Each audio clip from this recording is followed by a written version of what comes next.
ప్రభుత్వం తిరుపతిలోని వెంకటేశ్వర ఫ్యాబ్రికేటర్ యాజమానులకు ఆటోనగర్లో ప్రత్యామ్నాయంగా వెల్డింగ్ షాపులకు స్థలాలు కేటాయించిందని, అయితే గత 20 సంవత్సరాలుగా తుడా అధికారులు అక్కడ ఇస్తాం ఇక్కడ ఇస్తామని మారుస్తున్నారని వెల్డింగ్ షాపుల యాజమాన్యం ఆవేదన వ్యక్తం చేశారు. తిరుపతి ప్రెస్ క్లబ్ లో ఏర్పాటు చేసిన మీడియా సమావేశంలో వారు మాట్లాడుతూ సర్వే నంబర్ 74/7, 95/2లలో తమకు ప్లాట్లు అప్పగించారని వారు డిమాండ్ చేశారు. హైకోర్టు ఇచ్చిన స్టేటస్ కో ప్రతిని పోలీసు అధికారులకు తుడా అధికారులకు అందజేశామన్నారు. ఈ విలేకరుల సమావేశంలో వెల్డింగ్ షాపు యాజమానులు సభ్యులు కుమార్, మహేష్, హిందూజా, గోవింద్, హబీబ్, జయరాం తదితరులు పాల్గొన్నారు. గత కొంతకాలంగా తుడా వారికి, మా వెంకటేశ్వర ఫ్యాబ్రికేటర్స్ అసోసియేషన్ వారికి స్థల సమస్యలు ఉన్నాయి. 96 నుండి 98 వరకు జరిగిన చర్చల్లో తుడా వారు మాకు పేపర్ ప్రకటన ద్వారా ఆటోనగర్ నందు ఫ్లాట్ అలాట్ చేస్తామని చెప్పి మా యూనియన్ సభ్యులతో సమావేశమై మా ద్వారా అప్లికేషన్ తీసుకొని మా ద్వారా కొంత ఈఎండి కట్టించుకొని దాని తర్వాత ఆ స్థలం కోర్టు వివాదం ఉందని తెలియజేసి తర్వాత మాకు కేటాయించకుండా కాలయాపన చేశారు. మేము దానిపైన స్టడీ చేసి కోర్టు వివాదాల్లో లేవని చెప్పి మళ్ళీ అర్జీ పెట్టుకొని మా స్థలాలు మాకే ఇవ్వాలని ఆ క్రమంలో కలెక్టర్ గారిని, ఎంఆర్ఓ గారిని, వీసీ గారిని అందరినీ కలిసి వినతి పత్రం సమర్పించాము.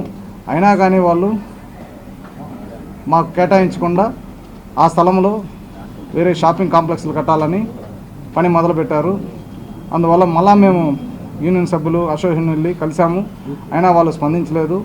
అందువలన మేము హైకోర్టుకి వెళ్ళి ఆ పనులన్నీ ఆపుదల చేయాలని హైకోర్టు ద్వారా స్టేటస్ కో తీసుకురావడం జరిగింది. ప్రభుత్వం కేటాయించిన సర్వే నెంబర్లోనే కార్మికులైనటువంటి ఈ వెల్డింగ్ అసోసియేషన్ వాళ్ళకి కేటాయించాలని చెప్పి మేము తెలియజేసుకుంటూ, ఆ రోజు ఏదైతే తిరుపతి పట్టణం విస్తరణలో భాగంగా సౌండ్ పొల్యూషన్ డిస్టర్బెన్స్ ఉంటుందని చెప్పేసి ఆటోనగర్ని ఏదైతే ఆటోనగర్లో వర్కర్స్ అందరూ ఒకే చోట ఉంటే అక్కడ వాళ్ళందరికీ సదుపాయాలు ఉంటాయని చెప్పి తుడా వాళ్ళు అక్కడ కేటాయించారు. ఆ కేటాయించిన స్థలంలోనే ఈ ఏదైతే వెల్డింగ్ అసోసియేషన్ సభ్యులు ఉన్నారో వాళ్ళకి ఇవ్వాలని చెప్పి అదే సర్వే నెంబర్లో అక్కడే వాళ్ళకి స్థలం కేటాయించిన చోటే వాళ్ళకి ఇవ్వాలని ఈరోజు తుడా వాళ్ళు ఇప్పుడు రేట్లు ఎక్కువ ఉన్నాయి కాబట్టి వాళ్ళు వేరే కాంట్రాక్టర్కి ఇచ్చేసి అక్కడ కన్స్ట్రక్షన్ చేస్తున్నారు. న్యాయపరంగా మా స్థలంలో కట్టడానికి వీల్లేదని చెప్పి welding association, Venkateswara welding association వాళ్ళు అక్కడ గత 5-6 రోజుల నుంచి అక్కడ నిరసన కార్యక్రమాలు తెలియజేస్తున్నారు. గోవిందనామ సంకీర్తనతో తిరుపతి నగరం మారుమోగింది. ప్రతి శనివారం స్థానిక రాయలసీమ రంగస్థలి కళాకారులు, స్థానిక భక్తులు గోవిందనామ సంకీర్తన చేస్తూ మాడ వీధుల్లో సంచరిస్తూ భక్తిభావాన్ని పెంచారు. ఆధ్యాత్మిక నగరమైన తిరుపతిలో అడుగడుగున భక్తిభావం కనపడుతోంది. నిత్యం గోవిందనామ స్మరణ వినిపిస్తోంది.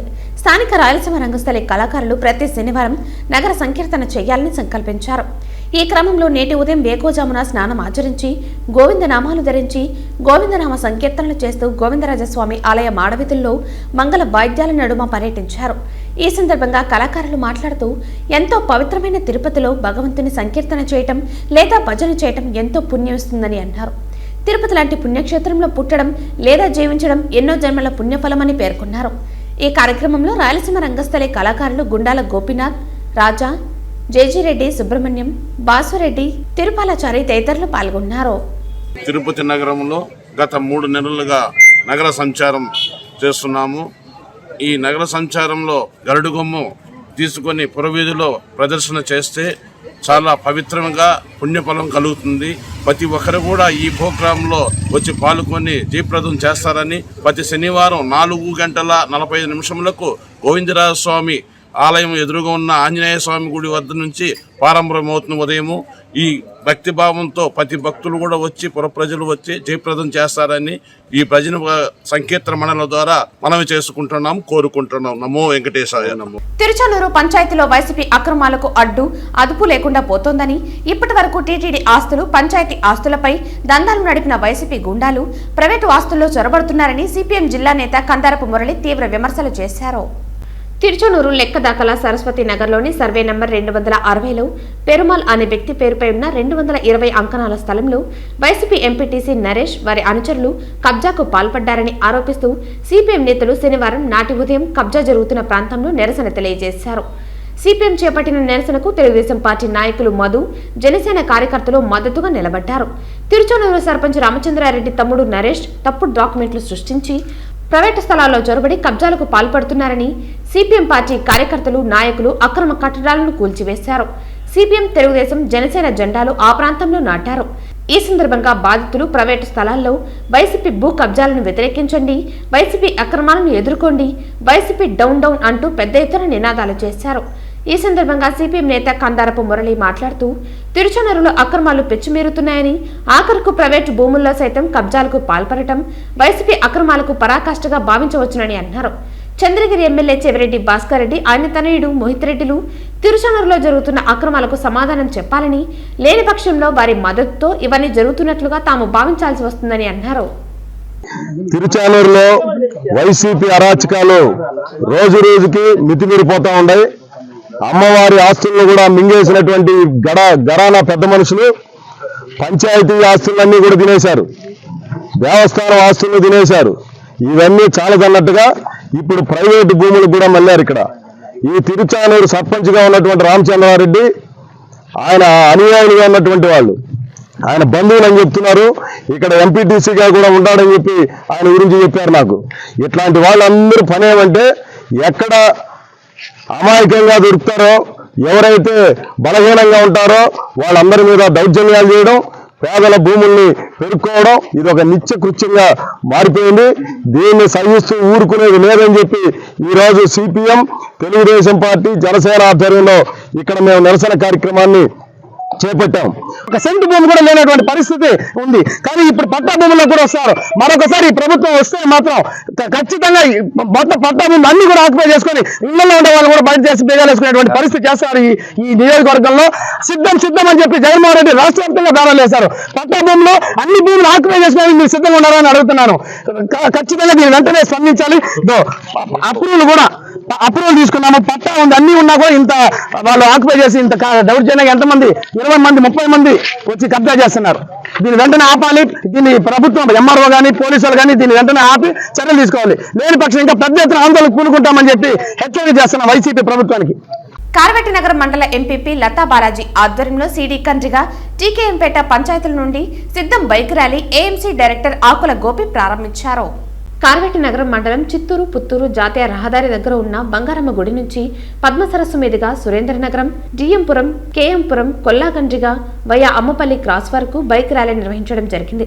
ఈ కార్యక్రమంలో టీకేఎంపేట సర్పంచ్ గోవిందస్వామి, మురళి, రాజారాం మందడి, సచివాలయ కన్వీనర్ వెంకటేష్, కేశవుల్ శెట్టి, నరసింహులు, సతీష్, వైసీపీ కార్యకర్తలు, నాయకులు పాల్గొన్నారు. కార్వేటి నగరం మండలం సిడికండి పంచాయతీ నుంచి సిడికండి సచివాలయ పరిధిలోని టీకేఎంపేట, సిడికండి రెండు పంచాయతీల ప్రజలు నారాయణ స్వామికి టికెట్ ఇచ్చినందుకు ఆనందంగా ర్యాలీగా బయలుదేరుతున్నాము. అదేవిధంగా రాప్తాడులో జరుగు అనంతపురం జిల్లా రాప్తాడు జగన్ మేమంతకు సంసిద్ధంగా ఉన్నామని రెండు పంచాయతీ ప్రజలు నారాయణ స్వామి నాయకత్వాన్ని బలపరుస్తూ, అలాగే ఎంపీపీ మాకు బాలాజీ నాయుడు అన్ని విధాల సహకారాలు అందిస్తున్నాడు కాబట్టి ఆ నాయకత్వంలో నారాయణ స్వామి గారికి పూర్తి మెజార్టీ తెప్పిస్తామని సభాముఖంగా తెలియపరుస్తున్నాను. తిరుపతి రూరల్ మండలం పుదిపట్ల గ్రామ పంచాయతీ పరిధిలో పంచాయతీ అనుమతులు లేకుండా వైసీపీ నాయకులు జెండా దిమ్మ నిర్మాణం చేపట్టారు. అనుమతులు లేకుండా అర్ధరాత్రుల్లో ఎలా కట్టారని సర్పంచ్ బడి సుధా యాదవ్ అడ్డుకుని దిమ్మ నిర్మాణాన్ని నిలిపివేశారు. తిరుపతి జిల్లా తిరుపతి రూరల్ మండలం పుదిపట్ల గ్రామ పంచాయతీలో వైఎస్ఆర్ కాంగ్రెస్ పార్టీ నాయకులు పార్టీ జెండా ఆవిష్కరణ కోసం రోడ్డు పక్కన జెండా దిమ్మె నిర్మించారు. జెండా దిమ్మె నిర్మాణం కోసం పంచాయతీ అధికారుల అనుమతి తీసుకోకపోవడంతో సర్పంచ్ బడి సుధా యాదవ్ నిర్మాణ పనులను అడ్డుకున్నారు. దీంతో వైసీపీ నాయకులకు సర్పంచ్ బడి సుధా యాదవ్ల మధ్య తీవ్ర వాగ్వివాదం జరిగింది. అనుమతులు లేకుండా అర్ధరాత్రుల్లో ఎలా కట్టారని నిలదీశారు. అనుమతులు అవసరం లేదనుకుంటే తాము కూడా డాక్టర్ బిఆర్ అంబేద్కర్, స్వర్గీయ ఎన్టీఆర్, జ్యోతిరావు పులే విగ్రహాలు స్థాపిస్తామని అన్నారు. విషయం తెలుసుకున్న తిరుపతి రూరల్ పోలీసులు సంఘటనా స్థలానికి చేరుకుని పరిశీలించారు. ఇరుపక్షాల వారితో మాట్లాడి వైసీపీ జెండా దిమ్మెను అక్కడి నుంచి తొలగించి ప్రజలకు ఎలాంటి ఇబ్బంది లేని చోట జెండా దిమ్మె ఏర్పాటు చేసుకోవాలని రాజీ కుదిరించారు. ఇరుపక్షాల వారు అంగీకరించడంతో వివాదం సద్దుమణిగింది. ప్రభుత్వ ఉద్యోగుల సమస్యలు పరిష్కరించుకుంటే దశల వారీగా పోరాటానికి సిద్ధమని ఏపీ ఎన్జీఓ జిల్లా అధ్యక్షులు కేవీ రాఘవులు హెచ్చరించారు. శనివారం ఎన్జీఓ కార్యాలయం నుండి ఎంఆర్ఓ కార్యాలయం వరకు నిరసన ర్యాలీ నిర్వహించారు. శనివారం ఎన్జీఓ కార్యాలయం నుండి ఎంఆర్ఓ కార్యాలయం వరకు నిరసన ర్యాలీ నిర్వహించారు. ఈ సందర్భంగా ఆయన మీడియాతో మాట్లాడుతూ ఏపీ జేఏసీ పిలుపు మేరకు 14వ తేదీ నుంచి రాష్ట్ర వ్యాప్తంగా ఉన్న 13 లక్షల ఉద్యోగుల సమస్యల పరిష్కారానికి దశల వారీగా పోరాటాలు చేస్తున్నామన్నారు. పీఆర్సీ బకాయిలు, డీఏ బకాయిలు తక్షణం చెల్లించాలన్నారు. సిపిఎస్ రద్దు చేసి ఓపీఎస్ అమలు చేయాలన్నారు. పీఆర్సీ కమిటీ ఏర్పాటు చేసిన జిల్లాల వారీగా పర్యటన చేయకుండా కాలయాపన చేయటం పద్ధతి కాదన్నారు. తక్షణం తమ డిమాండ్లను పరిష్కరించుకుంటే ఉద్యమాన్ని ఉధృతం చేస్తామని హెచ్చరించారు. అధిక సంఖ్యలో ప్రభుత్వ ఉద్యోగులు పాల్గొన్నారు. రాష్ట్ర జేఏసీ పిలుపు మేరకు ఈరోజు రాష్ట్రంలో ఉన్నటువంటి 13 లక్షల ప్రభుత్వ ఉద్యోగులందరూ కూడా ఆర్థికపరమైన అంశాలతో సతమతమవుతున్నారు. ఈ దిశలో అనేక దఫాలుగా రాష్ట్ర నాయకత్వం ఎన్నో మెమొరండమ్స్ ప్రభుత్వానికి సమర్పించినా కానీ ఉద్యోగస్తులకు సంబంధించినటువంటి ఆర్థిక అంశాలన్నీ పెండింగ్లో పెట్టి ఉద్యోగస్తులందరినీ కూడా చాలా ఇబ్బందులకు గురి చేస్తున్నది. మరి పీఆర్సీ విషయానికి వస్తే 1/7/2023 నుంచి మాకు డ్యూ ఉన్నది. ఆ రోజు నుంచి కూడా ఈ రోజుకి కూడా ఎటువంటి చర్య తీసుకోకుండా అట్లే నార్పుడు ధోరణిలో ప్రభుత్వం ముందుకెళ్తూ ఉంది. మరి పీఆర్సీ కమిషన్ నియామకం జరిగినప్పటికి కూడా పీఆర్సీ కమిషనర్ జిల్లాలు విచ్చేసి జిల్లాల్లో ఉన్నటువంటి ఒడిదుడుకులు అన్నీ కూడా కనుక్కొని ఉద్యోగస్తులకు ఉన్నటువంటి సమస్యలన్నీ కూడా తెలుసుకొని పీఆర్సీ రిపోర్ట్ను తయారు చేయాల్సిన అవసరం ఎంతైనా ఉంది. కానీ ఇంతవరకు కూడా ఆ కమిషన్ జిల్లాలు పర్యటించలేదు. ఇది చాలా కాలయాపన చేస్తూ ఊరికే కమిటీని నియమించింది కానీ ఎటువంటి చర్య తీసుకోలేదు. మరి అదేవిధంగా ఎంప్లాయీస్కి రావాల్సినటువంటి డిఏ బకాయిలు కానీ మరి సరెండర్ లీవ్లు కానీ ఇప్పటికి కూడా ఎటువంటి చర్య తీసుకోలేదు. మరి మేము దాచుకున్నటువంటి సొమ్ములు అనగా మా జీతం నుంచి రికవరీ చేసినటువంటి జీపీఎఫ్ అమౌంట్ కానీ అదేవిధంగా ఏపీజీఎల్ అమౌంట్లు కానీ ఇవన్నీ కూడా మేము లోన్ల రూపంలో మా అవసరాలకి కుటుంబ ఖర్చులకు కానీ ఇవన్నిటికి కూడా మేము ఎప్పటికప్పుడు మంజూరు చేసుకునే దిశలో మేము ముందుకెళ్తూ ఉంటే అలాంటివి కూడా పూర్తిగా ఆపేసి ఆర్థికంగా ఉద్యోగస్తులందరినీ కూడా చాలా ఇబ్బంది పెట్టి ఈ రోజు కూడా జీపీఎఫ్ మంజూరు చేయకుండా ఉండేదానివల్ల చాలామంది అనేకంగా ఆర్థికంగా ఇబ్బందులు ఎదుర్కొనే పరిస్థితి ఈరోజు ఈ ప్రభుత్వం కల్పించింది. బీఆర్ఎస్ పార్టీ అధినేత కల్వకుంట్ల చంద్రశేఖరరావు జన్మదిన సందర్భంగా తిరుపతిలోని పలు ప్రాంతాల్లో X TTD board member Muramshetti Ramulu దాదాపు 500 మందికి అన్నప్రసాద వితరణ చేశారు. కల్వకుంట్ల చంద్రశేఖరరావు జన్మదిన సందర్భంగా తిరుపతిలోని విష్ణు నివాసం, రైల్వే స్టేషన్ పరిసర ప్రాంతాల్లో మురంశెట్టి రాములు, లలిత దంపతులు మరియు కరీంనగర్ పాంపాటి హనుమాన్లు, విజయలక్ష్మి దంపతులు, కలియుగ దైవం శ్రీ వెంకటేశ్వర స్వామి దర్శనానికి వచ్చిన భక్తులకు దాదాపు 500 మందికి అన్నప్రసాద వితరణ చేశారు. మురంశెట్టి రాములు మాట్లాడుతూ కేసీఆర్ కృప వలన టీటీడీ బోర్డు మెంబర్గా 2 సార్లు అవకాశం ఇచ్చిన కేసీఆర్కి పాదాభివందనాలు తెలిపారు. ఈ కార్యక్రమంలో ఫౌండేషన్ సభ్యులు రాజ్ మనోహర్, సాయి, శ్రీకాంత్ తదితరులు పాల్గొన్నారు. ఈరోజు తిరుపతి పట్టణంలో ఇక్కడ రైల్వే స్టేషన్ దగ్గర తెలంగాణ మాజీ ముఖ్యమంత్రి అయినటువంటి కేసీఆర్ గారి జన్మదినం సందర్భంగా, ఎందుకంటే రాబోయే కాలంలో కూడా అన్ని మంచి శుభాలు జరగాలన్న ఉద్దేశంతో ఈ యొక్క అన్నదానం చేయడం జరిగింది. తర్వాత రాష్ట్రాన్ని సాధించి తానొక్కడే రాష్ట్రాన్ని సాధించి ఈరోజు బంగారు తెలంగాణలో పరిపాలించినటువంటి ముఖ్యమంత్రి గారు, అలాగే నవరత్నాలు ప్రవేశపెట్టి రాజన్న రాజ్యంలో జగనన్న పాలన కొనసాగిస్తున్నటువంటి జగన్మోహన్ రెడ్డి గారి పరిపాలనలో రాబోయే కాలంలో కూడా మంచి తెలుగు రాష్ట్ర ప్రజలు సుఖ సంతోషం ఉండాలని, తర్వాత కేసీఆర్ గారు కూడా పూర్వవైభవం రావాలని ఈరోజు శ్రీవారి సన్నిధి ఇక్కడ తిరుపతి పట్టణంలో, ఎందుకంటే వెంకటేశ్వర స్వామి, పద్మావతి, పగలామాత నడయాడిన ప్రదేశంలో ఈ యొక్క అన్నదానం పెట్టడం జరిగింది. అక్రమ కర్ణాటక మద్యం విక్రయిస్తున్న వ్యక్తిని అరెస్టు చేసి అతని నుండి 2,20,000 రూపాయల విలువ చేసే కర్ణాటక మద్యాన్ని స్వాధీనం చేసుకున్నట్లు డీఎస్పీ రాజగోపాల్ రెడ్డి తెలిపారు. శనివారం 2 టౌన్ పోలీస్ స్టేషన్లో ఏర్పాటు చేసిన విలేకరుల సమావేశంలో ఆయన మాట్లాడుతూ రాబడిన ఖచ్చితమైన సమాచారం మేరకు చిత్తూరు నగరంలోని తేనెబండలో నిర్మాణంలో ఉన్న ఇంటి వద్ద అక్రమంగా విక్రయిస్తున్న 2,20,000 రూపాయల విలువ చేసే కర్ణాటక మద్యాన్ని, మోటార్ సైకిల్ను స్వాధీనం చేసుకుని రాజా అనే నిందితుడిని అరెస్టు చేశామన్నారు. ప్రధాన నిందితుడైన జయశంకర్ అలియాస్ జ్యోతి అనే రాజీవ్ నగర్ కు చెందిన వ్యక్తి పరారీలో ఉన్నట్లు తెలిపారు. త్వరలోనే అతనిని అరెస్టు చేస్తామన్నారు. ఇందులో భాగంగా ఈ కేసులో ప్రతిభ కనబరిచిన 2 town CI Ulasayya, head constable Madhu, ID party Sudheer, రవరాజును రివార్డుతో అభినందించారు. మన 2 టౌన్ ఎస్ఐ గారు వాళ్ళ సిబ్బందితో మన కేనబండ రాజీనగర్ కాలనీలో ఒక అంటే నిర్మాణంలో ఉన్న ఇంటిలో నుండి ఈ కర్ణాటక NDPR లెక్క కర్ణాటక మద్యాన్ని భారీ మొత్తంలో సీజ్ చేసుకోవడం జరిగింది. ఇది అతన్ని వచ్చేసి అరెస్ట్ చేయడం వచ్చేసి సెల్వి అలియాస్ పన్నీర్ సెల్వి అతను ఇంటి దగ్గర ఉన్నాడు, అతన్ని పట్టుకున్నాము. అయితే మెయిన్ ఎవరైతే దీన్ని పరారీలో కింగ్ పిన్ వచ్చేసి జయశంకర్ అలియాస్ జ్యోతి, ఇతడు పరారీలో ఉన్నాడు. ఇతన్ని కూడా కేసు నమోదు చేయడం జరిగింది. పట్టుబడిన సొత్తు వివరాలకు వెళితే ఈ బెంగళూరు బాండరీ మొత్తము 9 బాక్సులు, ఇవి 432 ఈ ప్యాకెట్స్ అరాక్ ప్యాకెట్స్ అవి టెట్రా ప్యాక్స్ అవి సుమారు 77 లీటర్లు.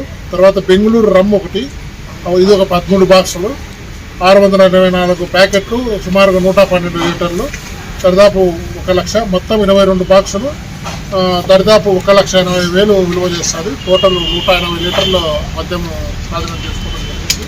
వీటితో పాటు వాళ్ళు ఈ రవాణాకు ఉపయోగించిన ఎంఐఆర్ కంపెనీకి చెందిన ఒక బండిని కూడా సీజ్ చేయడం జరిగింది. ఇప్పుడు కేసు నమోదు చేశాం. ఇతని న్యాయస్థానం ముందు హాజరుపడడం జరుగుతుంది. ఈ పట్టుబడిన ముద్దాయి ఎవరైతే పరారులో ఉన్నారో జ్యోతి కోసం ప్రత్యేక టైం నియమించారు.